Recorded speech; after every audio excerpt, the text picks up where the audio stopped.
Ya, semangat pagi teman-teman semua. Ketemu lagi dengan HNF Channel. Ya teman-teman, kali ini kita akan berjalan-jalan ke museum. Ya, yang ada di Semarang ya. Salah satu museum yang ada di Semarang yaitu Museum Ronggowarsito. Ya teman-teman, coba kita lihat-lihat dulu suasana yang di sini ya. Dan nanti kita coba ya tanya-tanya. Nah, itu ada mbaknya, coba ini coba kita tanya-tanya dengan mbaknya ini ya.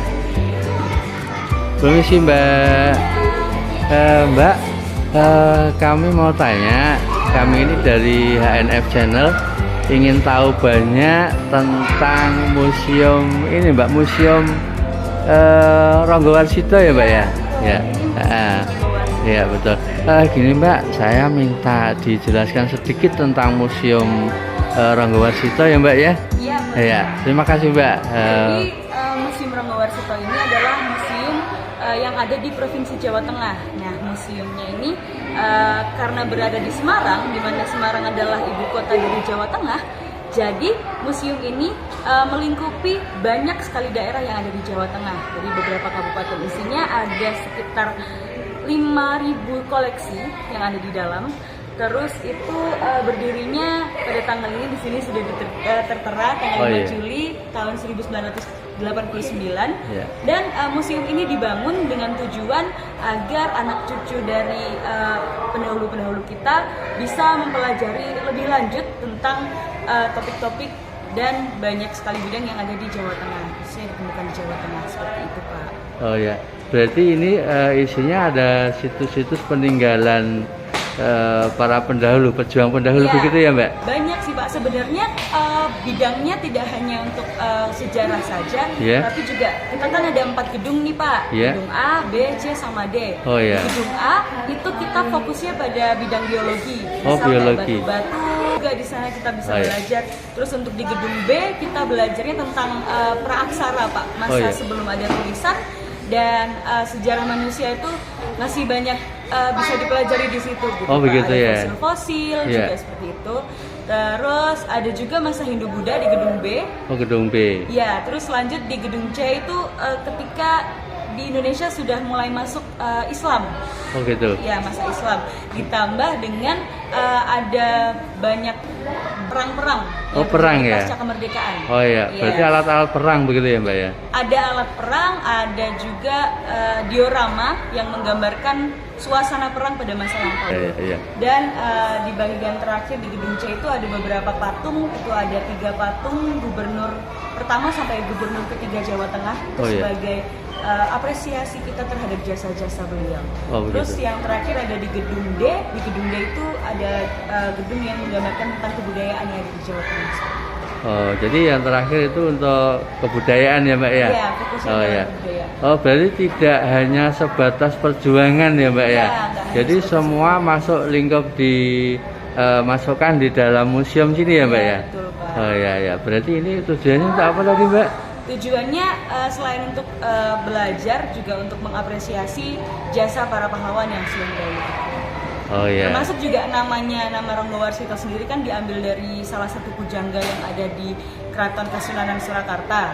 Itu pujangganya beliau berjasa dalam kehidupan seorang Sunan Surakarta pada sekitar Sunan yang ke-7 atau Sunan yang ke-8 seperti itu. Ya, itu mbak. Terima kasih atas informasinya. Mudah-mudahan kita sebagai generasi penerus bangsa, mudah-mudahan bisa memahami apa yang disajikan di sini dan mudah-mudahan kita bisa melanjutkan perjuangan beliau-beliau, begitu ya mbak. Dan mudah-mudahan kita menjadi masyarakat yang tangguh, yaitu masyarakat yang bisa menghormati jasa-jasa para pahlawan, begitu mbak. Terima kasih mbak. Ya itu teman-teman, kita sudah berbincang-bincang ya dengan mbaknya tadi. Mbaknya tadi adalah yang bertugas memberikan informasi. Jadi kalau kita mau tanya-tanya terlebih dahulu, maka tanyanya sama mbaknya tadi ya. Ya teman-teman, mari kita lihat. Ini adalah batu bara ya. Nah, selanjutnya ini ya seperti yang disampaikan oleh mbaknya tadi. Di sini adalah tahap biologi ya. Ada batu-batuan di sini ya.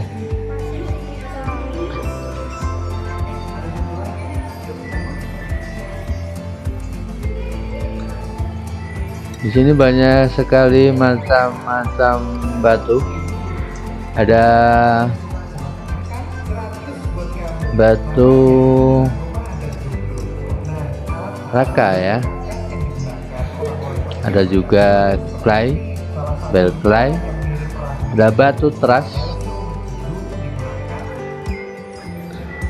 Nah, sekarang kita mengenal jenis batu yang lain ya. Banyak sekali di sini. Ada batu ekologis. Di sini ada juga batu tuff.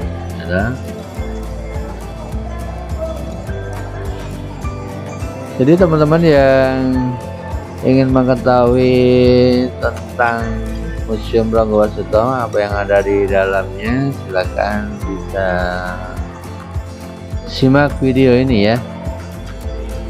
Ada batu andesit juga di situ ya. Ini adalah batu-batu yang diambil untuk contoh agar kita bisa belajar ya, teman-teman bisa belajar semuanya. Ini ada batu obsidian, itu mungkin batu-batu yang biasa dipakai untuk akik gitu ya. Itu ada batu kalsit, bentuknya bagus ya. Nah, ini ada batu yang sangar ini. Nah, ini apa ini ya? Seperti batu bledek. Nah, ini batu yang berkelap-kelip, ini bagus ini ya, berkelap-kelip. Nah, teman-teman bisa melihat ya, bisa menyimak dulu sebelum ke Museum Ranggawarsita. Silakan simak dulu video ini agar sebelum ke sana bisa membayangkan ya, melihat oh nanti saya lihat ini di sebelah sini gitu ya. Sekarang kita menuju ke ruangan selanjutnya.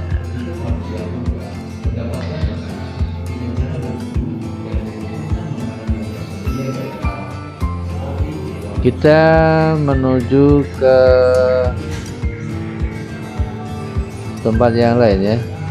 Nah, di sini ada itu pada selfie.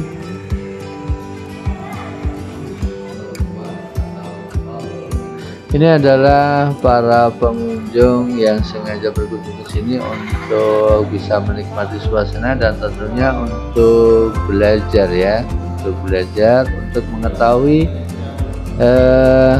apa yang disediakan di Museum Ranggawarsita. Nah, ini adalah kerangka gajah ya. Ini ada kerangka gajah, ini betulan kerangka gajah, bukan hanya buatan tetapi betul-betul kerangka gajah. Ini batu tulang asli ya, rangka gajah. Teman-teman bisa melihat seperti itu bentuknya. Ternyata gajah itu kalau kelihatan tulangnya, hanya kelihatan tulangnya seperti itu ya bentuknya ya. Makanya teman-teman bisa membayangkan kepala yang besar. Nah, itu ya, itu adalah gajah. Nah, ini gadingnya sangat panjang. Ini adalah gading gajah pada masa purba ya. Nah, bentuknya seperti itu. Ini adalah fotonya. Nah, gambarannya seperti itu ya.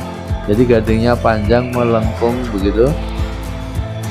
Nah, ini adalah tengkorak manusia yang purba ya. Nah, selanjutnya ini ada batu-batuan tetapi yang digunakan untuk senjata ya, untuk alat-alat potong, alat pelempar begitu ya. Itu bentuknya pipih, jadi bisa untuk memotong kayu, untuk memotong daging. Nah ini ada seperti ganco ya, ganco kalau istilah Jawanya. Nah ini ada rangka ya, rangka yang melekat pada tanah bebatuan ya. Ini tapi ini adalah contoh ya, contoh. Setelah itu kita lanjut ke ruang selanjutnya. Di sini ada pada masa Buddha ya, Hindu Buddha ya. Ini ada patung, Ini tempatnya memang agak gelap karena memang didesain seperti itu, agak terlihat elegan ya. Nah, ini adalah Arca Dhyana Mudra. Dhyana Mudra. Dan selanjutnya ini ada Arca Wara Mudra. Teman-teman yang tahu tentang sejarah bisa kesini ya, atau yang pengen tahu tentang sejarah bisa kesini, bisa baca-baca. Karena di sini ada masa Islam, ada masa Hindu Buddha dan seterusnya begitu ya. Dan juga ada Konghucu nanti ya. Nah ini adalah bentukan Borobudur ya.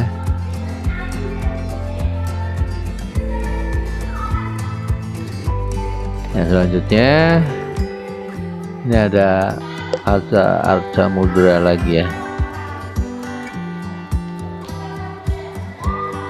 Dan untuk selanjutnya ini adalah lampu ya, lampu. Kalau kita lihat ada lampu Aladin, nah sejenisnya itu ya, lampu-lampu zaman dahulu. Nah ini kalau di Jawa namanya padasan. Nah ini adalah perahu layar ya, perahu layar. Ini adalah minimalis perahu layar. Ini bentukan seperti ini bentuknya begitu perahu layar itu. Nah kita lanjutkan ke ruangan yang lain. Nah ini adalah jambangan ya, jambangan itu tempat mandi ya. Nah jambangan siapa ini ya? Jambangan Nyai Ageng Maloka ya, jambangan Nyai Ageng Maloka. Nah beliau ketika mandi di sini ya. Nah ini jambangan, tapi bentuknya sudah retak-retak seperti itu karena memang sudah lama ya, umurnya sudah tua. Kita lanjutkan, ini ada gamelan-gamelan, ada kenong, ada selanjutnya ya. Nah ini adalah diorama ya, diorama itu gambaran waktu perang dulu ya.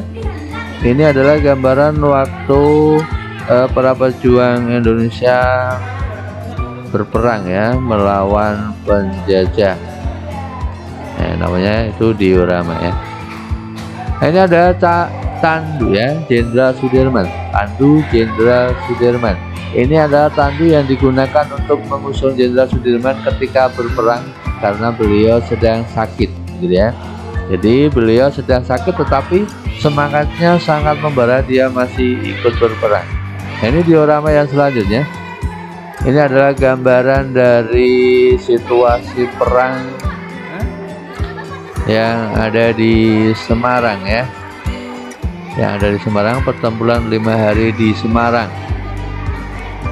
Ya, pada pada tanggal 15 ya. Nah, ini diorama ini merupakan gambaran situasi pada waktu perang, yang mana perangnya sangat dahsyat ya, 5 hari berperang. Aduh ya, kalau kita mungkin tidak sanggup ya, tetapi semangatnya luar biasa beliau ya. Sekarang ada di Palagan Ambarawa, pertempuran Palagan Ambarawa. Kita lihat dioramanya, kita lihat gambarannya ya. Nah seperti ini, saat itu berperang di pekuburan Cina ya, pekuburan Cina melawan ya perusuh ya, ada penjajah di sana. Gambarnya seperti itu.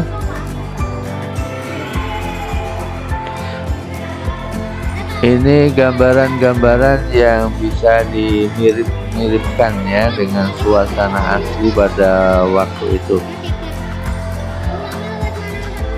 Nah, sekarang penembakan Dr. Karyadi. Nah, dioramanya ini. Jadi penembakan Dr. Karyadi pada saat itu situasinya seperti ini. Ya. Dr. Karyadi itu seorang dokter ya. Nah, teman-teman, kita coba lihat ini ada meriam. Ya, selanjutnya ada meriam. Ini senjata ampuh pada saat itu ya. Ini ada, kita saksikan diorama ya. Diorama itu ada bendera merah putih. Situasi ini adalah situasi ketika penyiaran teks proklamasi. Ya, ketika penyiaran teks proklamasi di situasi yang seperti ini ya, gambarannya seperti itu.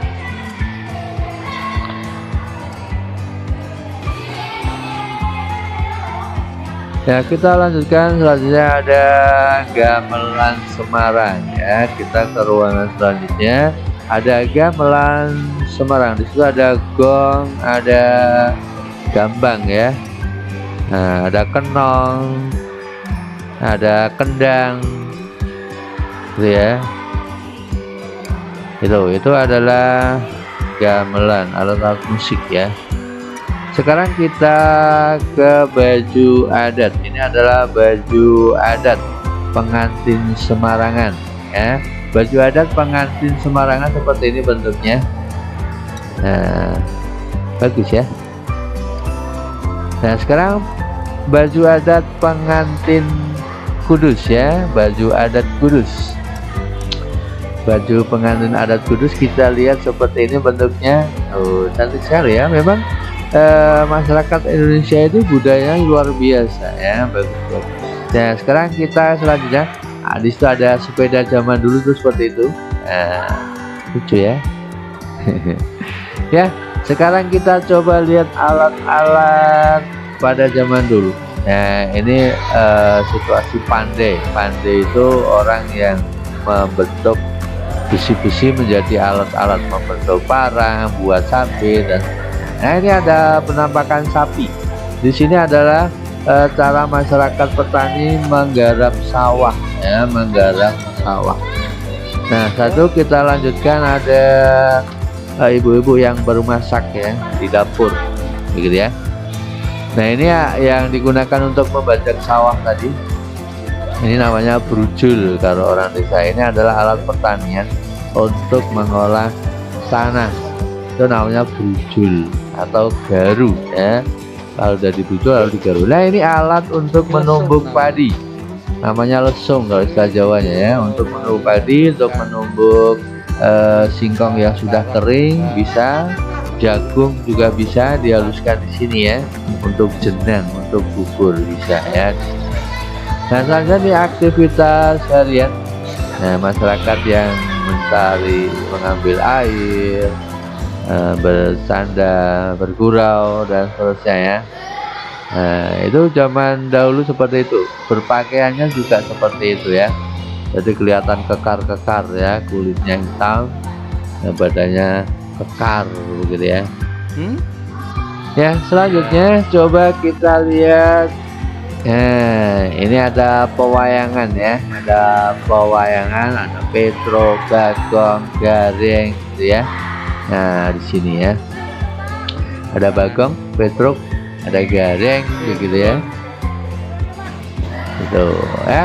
Di sini ada apa itu ya? Sangar ya, seperti hewan. Apa itu ya? Coba kita lihat apa namanya. Namanya adalah barongan ya, barongan, barong gitu ya. Nah, barongan dipimpin. Nah, ini ada jaranan oleh bapaknya ya. seperti orang betulan ya. Luar biasa memang seniman-seniman Indonesia ya. Ya, ada lagi kita coba lihat ya, bentar ya. Nah, di sebelahnya di situ ada apa itu ya, nah, Nini Tawong. Nah, Nini Tawong bukan Nini Tawong ya, Nini Tawong. Nah, ada Nini Tawong. Nah, itu kostumnya seperti itu ya. Nah, lucu juga ya. Itu adalah budaya ya, itu teman-teman yang disajikan di Museum Ronggowarsito ya. Sebelum ke Museum Ronggowarsito, silakan teman-teman lihat dulu ya video ini. Itu teman-teman, terima kasih atas waktunya. Jangan lupa bagi teman-teman yang belum subscribe, silahkan subscribe dan juga like dan share ke teman-teman yang lain agar teman-teman yang lain bisa tahu apa yang teman-teman ketahui. Terima kasih, bye bye, assalamualaikum.